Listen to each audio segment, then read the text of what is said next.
یہ صرف عرض وطن پاکستان کی کہانی نہیں ہے، پورے 56-57 اسلامی ملک ہمدردی کے دو بول بولنے سے قبل بھی ان لفظوں کو تولتے ہیں کہ اس سے کسی کی ناراضگی تو نہیں ہوتی۔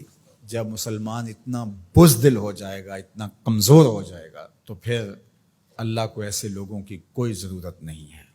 پھر ذلت، رسوائی، نکبت مقدر ہوگی اور وہ آپ کے سامنے ہے۔ وَأَنْتُمُ الْأَعْلَوْنَ إِن كُنتُم مُؤْمِنِينَ، تم سر بلند ہو کر مومن بن کے رہو، عزت کا تاج تمہارے سر پہ رکھوں گا، یہ میرے رب کا وعدہ ہے، لیکن شرط یہ ہے کہ تم مومن بن کے رہو۔ اور آج دنیا کا مکروہ اور دوہرا چہرہ بھی سامنے آ گیا، جو انسانی حقوق کی بات کرتے ہیں، کتوں اور بلیوں کے حقوق پہ تنظیمیں بنا رکھی ہیں۔ آج بلکتے بچے، یہ ایک تصویر دیکھی نہیں جاتی کہ ایک حاملہ عورت کٹ جاتی ہے تو اس کے پیٹ سے ادھورا بچہ ایک شخص ہاتھ میں اٹھائے ہوئے دہائی دے رہا ہے۔ ظلم ظلم ہے، بڑھتا ہے تو مٹ جاتا ہے، اور خون خون ہے، بہتا ہے تو جم جاتا ہے۔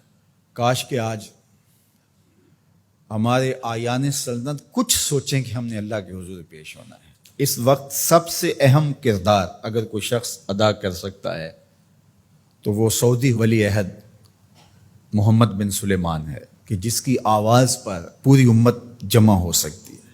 اس وقت کفر متحد ہے، اس وقت پورے یہودی دنیا کے اسرائیل میں جمع ہو رہے ہیں مسلمانوں کے خون کا تماشا دیکھنے کے لیے، اور 56-57 اسلامی ملک ان کو پرواہ ہی نہیں ہے۔ اس وقت کیا کیفیت ہوتی ہے جب ان کے بچے آواز دیتے ہیں، این انتم یا جنود المسلمین، اے مسلمانوں کے لشکروں کہاں ہو تم؟ کس طرح ان کو جواب دیں؟ ایک بیٹی نے آواز دی تھی، صرف ایک بیٹی نے، ناہید نام تھا اس کا، اور بدترین حکمران دنیا اسے مانتی، حجاج بن یوسف کو۔ ایسے جمعے کا خطبہ دے رہا تھا تو محراب کے پیچھے سے آوازیں بلند ہوئیں، تو اس نے پوچھا کیا ہوا؟ تو لوگوں نے بتایا کہ دیبل میں ایک کارواں کو راجہ داہر کے لوگوں نے لوٹ لیا ہے، تو یہ اس کی فریاد کر رہے ہیں، اور وہ ناہید نامی ایک لڑکی نے آواز دی ہے، میری مدد کو پہنچو۔ تو حجاج نے کہا تیری مدد ہو گئی، اور پھر محمد بن قاسم کو تیار کیا، اور پھر وہ قہر بن کے ٹوٹا، صرف ایک بیٹی کی آواز پہ۔ ایک بیٹی نے پکار دی۔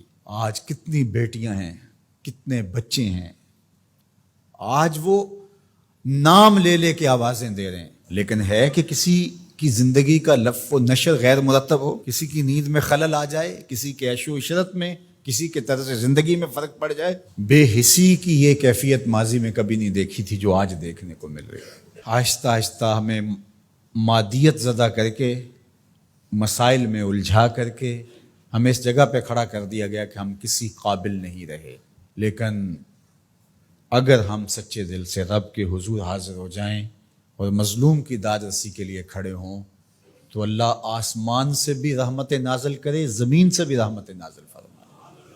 اللہ آسانیاں کرے اور فلسطینیوں کو کامل فتح یاب فرمائے، اور اللہ اس امت کو کھویا ہوا وقار دے، اور 56 اسلامی ممالک کو غیرت مند حکمران عطا فرمائے، اور اپنی خاص کرم نوازیاں اللہ میرے وطن اور تمام بلاد اسلامیہ کے شامل حال فرمائے۔